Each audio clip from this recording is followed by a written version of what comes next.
اعوذ باللہ من الشیطان الرجیم، بسم اللہ الرحمن الرحیم۔ دعائے مستجاب، روزنامہ الفضل انٹرنیشنل، ہفتہ 19 اگست 2023۔ آغاز و انجام کے نیک ہونے اور خاص نصرت الہی کی دعا۔ حضرت ابن عباس بیان کرتے ہیں کہ ہجرت مدینہ کے زمانہ کے قریب یہ دعائیہ آیت اتری۔ ترمذی کتاب التفسیر بنی اسرائیل۔ ہر کام کے نیک آغاز اور انجام کے لیے یہ دعا مجرب ہے۔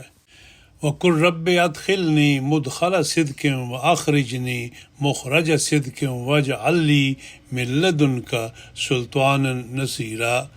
بنی اسرائیل آیت نمبر 81۔